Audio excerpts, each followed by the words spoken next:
நிர்மலா சீதாராமன் ஒரு முடிவு பண்றாங்க. அவங்க வந்து கிட்டத்தட்ட அண்ணாமலையை பத்தி பக்காவா எக்ஸ்போஸ் பண்ணிட்டாங்க. அண்ணாமலை காரணம் என்னன்னா, அண்ணாமலையுடைய சூழ்நிலை என்ன? ஏன்னா நிறைய பேர் சொல்றாங்க அண்ணாமலை பெரிய லெவல்ல பணம் பார்த்துட்டாரு போனா வந்தாருங்கிற மாதிரி பெரிய கடுமையான ஒரு புகார் இருந்தது. அதே மாதிரி அவர் மைத்துனர் அவருடைய நண்பர்கள் வீட்டுல எல்லாம் அந்த வேடசந்தூர் இந்த ரைடு இந்த விஷயங்கள்லாம் நடந்தது. ஆமா, அந்த டிபார்ட்மெண்ட் அவங்க டிபார்ட்மெண்ட் தானே, ஐடி தானே ரைடு உங்களுக்கு.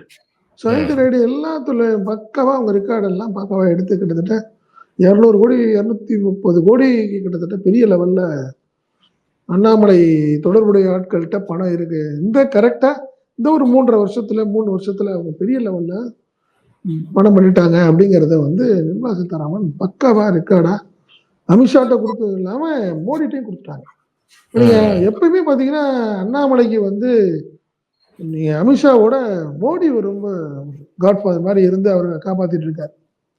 காரணம் என்னன்னா ஒரு ஐபிஎஸ் ஆபீசரு அவரு ரிசைன்மெண்ட் வந்தாரு, ஒரு யங்ஸ்டரு அப்படிங்கிறத மோடி அந்த ஒரு மைண்ட் தாட்லயே இருக்கிறதுனாலதான் அப்படியே எங்க பாத்தீங்கன்னாலும் எல்லாத்தோட அண்ணாமலையோட ஒரு இன்னும் கொஞ்சம் இறங்கி சாஃப்டா பேசுவார்.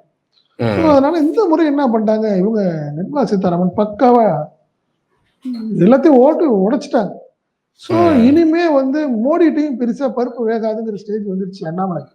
ஸோ அதனால என்ன அண்ணாமலை ஒரு பிடி பிடிச்சிக்கிட்டாரு, எடப்பாடிங்கிறப்போ நீங்க அதிமுக முடிவு பண்ணீங்கன்னா என்னை ஒதுக்கி விட்டுருங்க அப்படிங்கிற ஒரு ஆயுதத்தை எடுக்கிறாரு. ஏன்னா அவங்களா கழட்டி விட்டுட்டாங்கன்னா நமக்கு ரொம்ப மைனஸ் ஆயிடும்.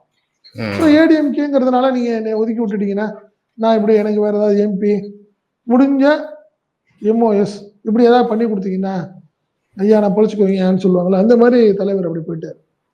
இந்த ஒரு லெவல்ல அவர் இருக்கிறார். இப்போ பிஜேபி என்ன முடிவுன்னா எடப்பாடி இல்லாத அதிமுக வச்சுக்கிறதா, அண்ணாமலை இல்லாத பிஜேபியை தமிழ்நாட்டில் வச்சுக்கிறதா, என்ன பண்றதுங்கிறது தான் இப்போ ஒரு பெரிய குழப்பமா ஓடிக்கிட்டு இருக்கு.